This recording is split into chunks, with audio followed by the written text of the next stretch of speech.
Hey guys, here we are at the Bathurst 12 hour in the Ferrari 488 GT3 Evo, and we actually made a deal at the start of this race. If we qualified in the top 10, we are going to start on the grid. If we qualified outside, we are going to just start from the pits to be safe.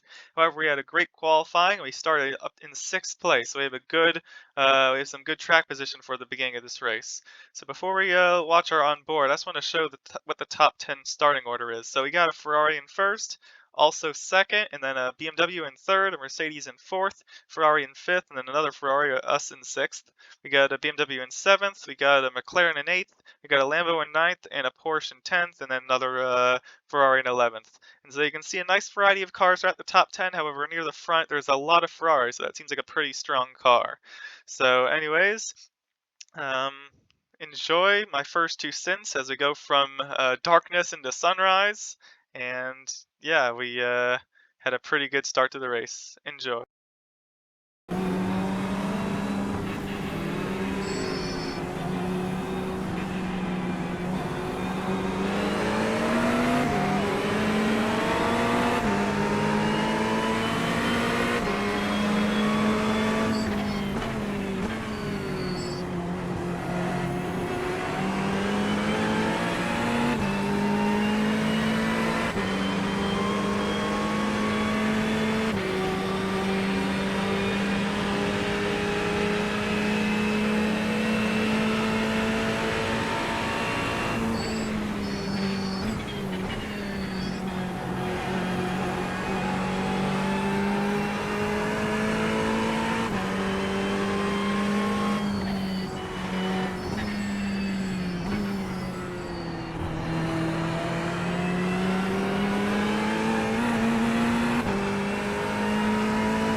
So as you saw, we already had our first casualty of the race. As we go over the hill for the first time, the guy in fourth place right ahead of us as we made up a spot on the start just got loose over the crest, tried to correct, got sideways, literally had nothing he could do at this point, just rolled backwards into the wall, bounced off, and man, what an unfortunate start. Lots of damage on the car, and let's just watch it on board.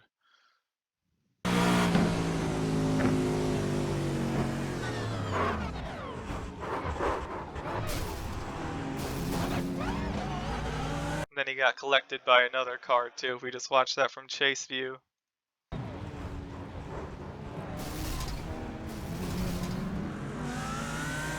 I'd argue it was an unsafe rejoin, but I don't even know if he was trying to rejoin. The track's just so narrow at this point that when he just kind of got his car straight, he just kind of got into the racing line. So, man, just such a dangerous place to crash. So, anyways, while that was unfortunate for him, that puts us up into fourth place.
As you can see, we got a pretty bad exit out of the first corner, so we go back to the car right behind us. There's actually a car in front of us. Car right behind us. You can see they're putting a lot of pressure on us. I'm just gonna watch the next few corners on board with them just to show all the pressure they're giving us. But yeah, we're just really trying to focus on warming up the tires here and not give any opportunity for them to pass us.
Now I'm just going to fast forward a few laps just as there isn't too much action. We're in 5th place here. However, you can see the BMW starting to pull further and further away.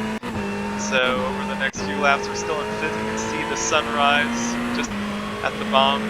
The sky getting a bit brighter now, so it's a bit easier to see the track, and that's definitely helping us make a few less mistakes here. So getting into a rhythm, tires warmed up, you can see the track more easily. So once again, just skipping up to lap, let's see, still in 5th here. Let's go back to 6th to see what their gap is. You can see they're pretty far behind us, about half a straight, and then we look ahead, 4th is around here. So we're each about, I'd say, 2 to 3 seconds spaced out, and right now it's again just trying to just get those consistent lap times. You can see we got a 2:03.9 this time, a 2:04 flat. We're catching up to some lap traffic this next lap.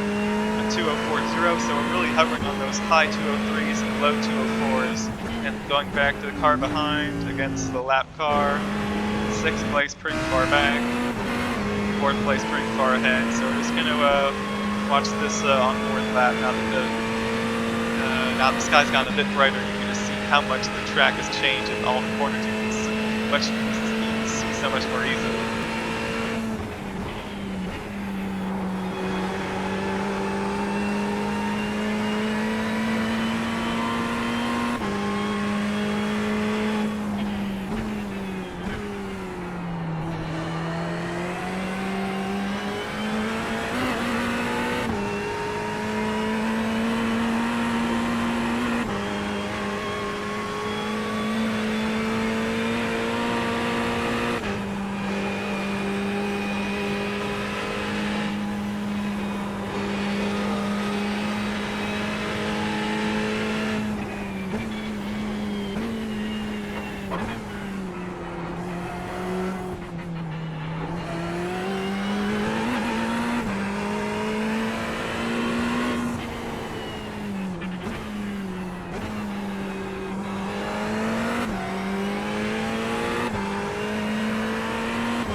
At this point, you can see we got a 2:03.4 while we're fastest laps up to this point.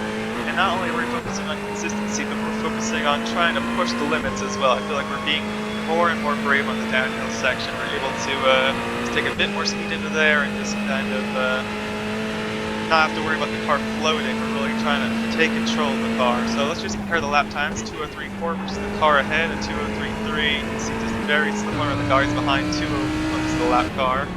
2:04.4 versus our 2:03.4. So we're definitely pulling on the guys behind. We're kind of maintaining with the guys ahead. So that's a challenge, but if we can still keep the guy ahead in our sights, we can try to use him to help us try to keep going as fast as we can. So just get a few more laps here.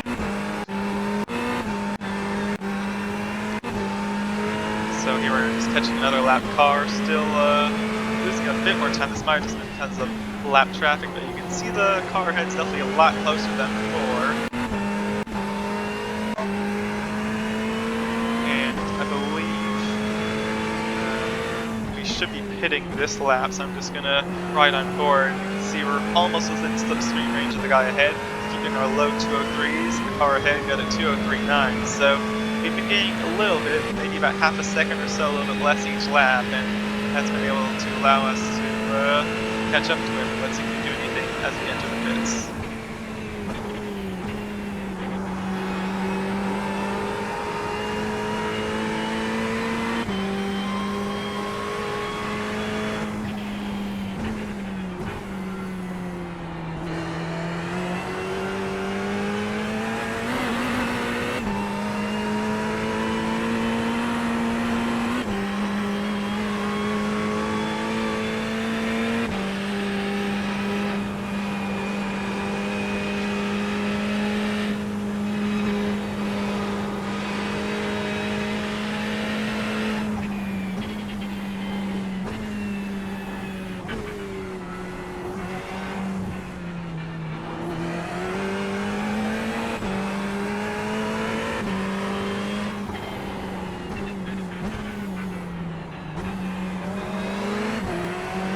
And as we go down the Conrod Straight, I just want you to look at the sky and see what a beautiful sunrise it is. It's just so nice to drive and see those beautiful sights.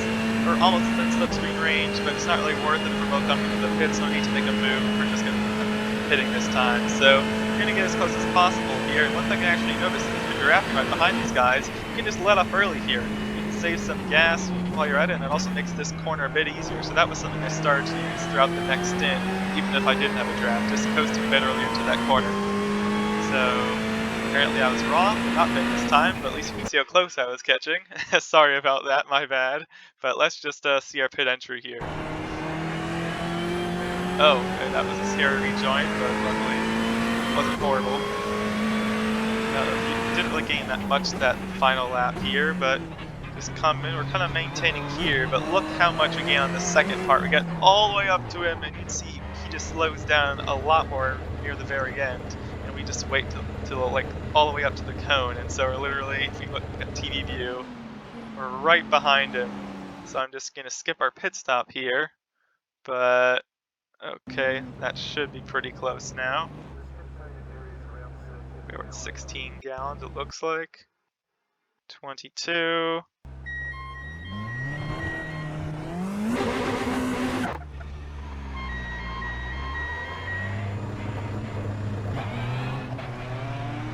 And you can see we almost got him out of pit road. That was like our biggest chance from TV, and you can see we got out side by side, and I didn't know who was gonna.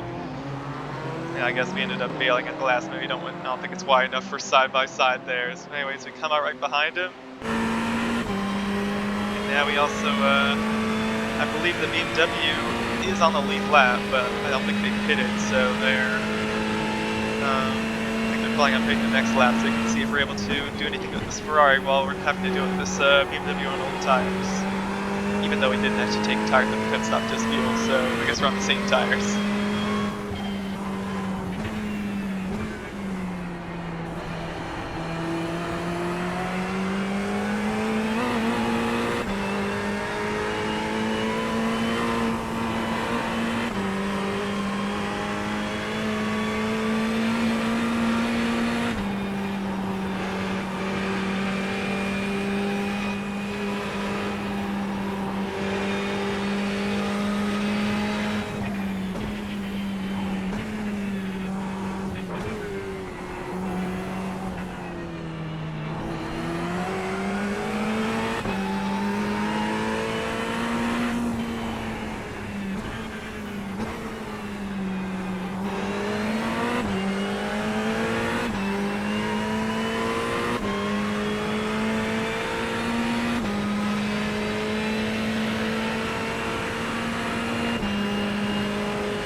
don't get past him there, but let's skip forward where we do actually get a move on him.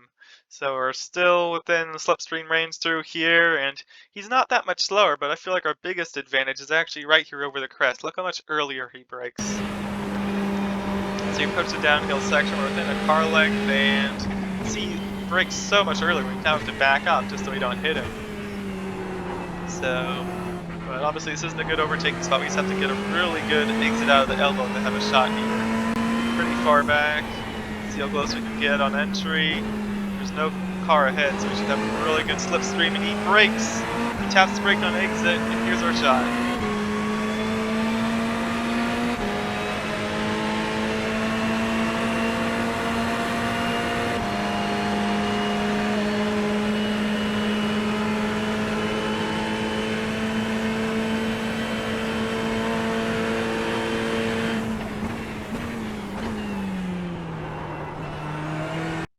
And on lap 31, we finally get past him. Let's watch that pass in TV view. He did let off a little bit, but it was still a pretty good pass.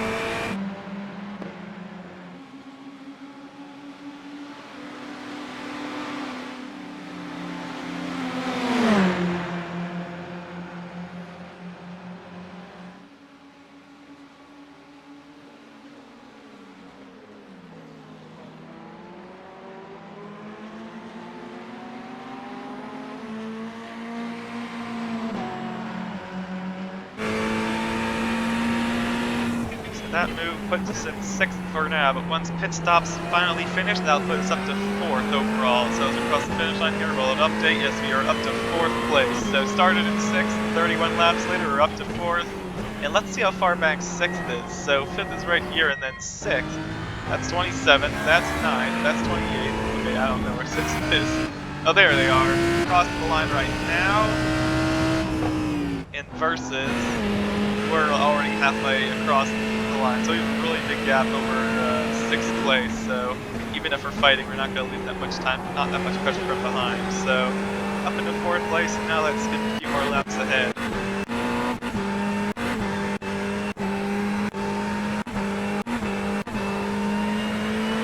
Okay, so now we're on to lap 44, and if we go back to 5th, you can see we've actually pulled a pretty big gap on them.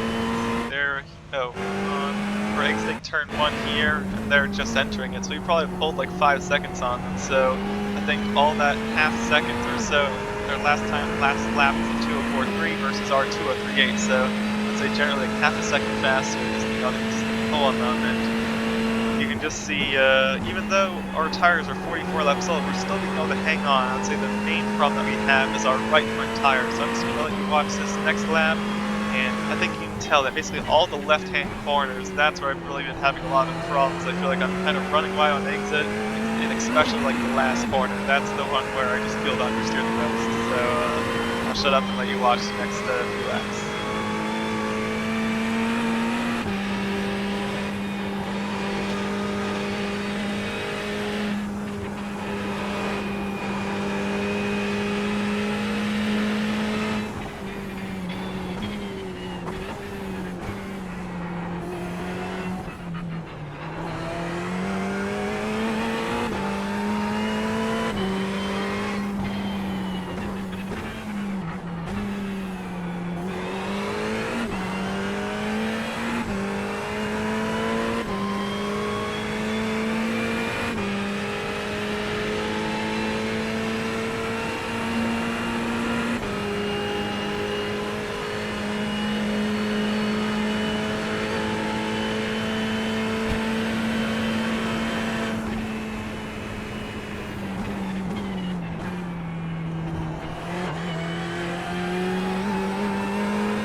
And as you can see, on lap 45, we had a yellow flag up ahead, and I just said, I heard slow car on the right, and I checked up a lot. I saw this slow Ferrari, and I was like, oh crap, please don't rejoin, please don't rejoin. Luckily, this guy was smart, didn't rejoin. Let's see what happened with him, though. So, is there any contact here? Who's just following a Ferrari?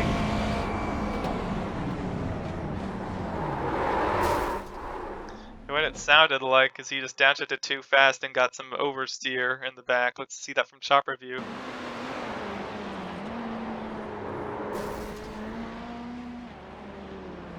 Luckily, it was a slow impact. I'm hoping it didn't get too much damage, but I really appreciate him waiting to rejoin. Waited for his space. That's how you should rejoin. Even though it was unfortunate for him, I want to give him credit for rejoining professionally. So, anyways, we got a lap car in 39th here.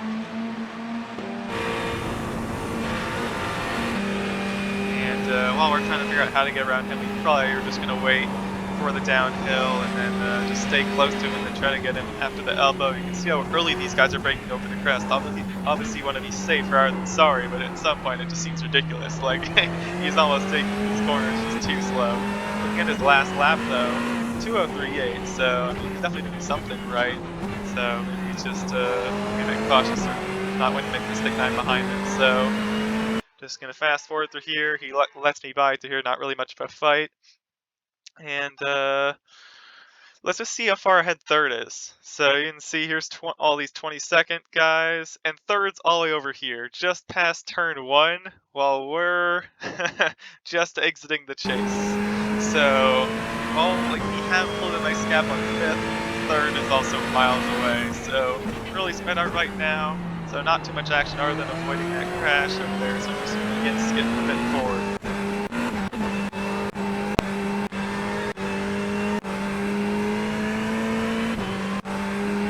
Here we are at lap 56. You can see we're still getting low 203s, so I'm honestly really impressed by these tires. However, when we came in our first stop, our right front was at 70%, so if we did a triple stint at the end, our right front will be at 10%. So at this point I'm really questioning, should I do a triple stint? Should I risk that third stint where that right front is going to be dying, or should I just go for the double stint? Since these times are still looking really good. But again, just a short update on where 5th is. 5th is pretty far back, getting over the crest here, while we're already in the middle of turn 2. So still hovering around like that 5-second gap or so. And again, looking at our last lap times, 2:03.4 versus 2:03.5. So I feel like we've kind of stabilized here, pretty close lap times. And I'll just let you watch the rest of this lap. And just one thing to point out, you saw how the sunrise was in the sky earlier before it was super dark, and now there's like nothing at all. It's just all blue in the sky. So it's cool to see all that transition.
And as we come into one of the final laps of our first stint of the race, I'm just going to show, I don't know if it's 58 or 59, but I'm just going to show that final lap from TV view so you can just enjoy our paint scheme and just the car going through this really fun track.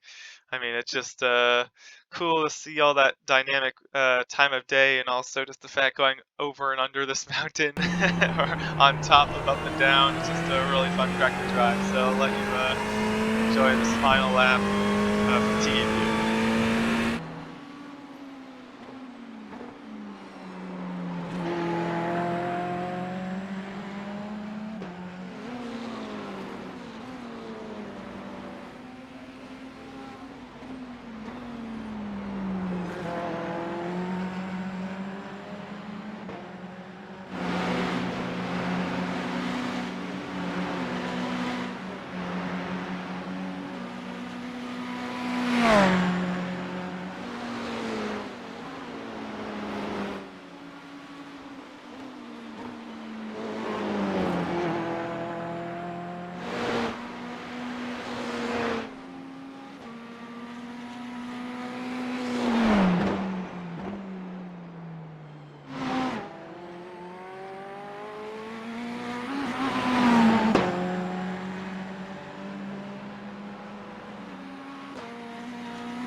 And as we come into the pits, man, that Ferrari doesn't just look good, it sounds really good around that track too. So, yeah, that was just about a little under, let's see, yeah, it was just at the 2 hour mark. 2 hours and 27 minutes for 58 laps, and we went from 6th to 4th in that time. So, hope you guys enjoyed, and see you next time.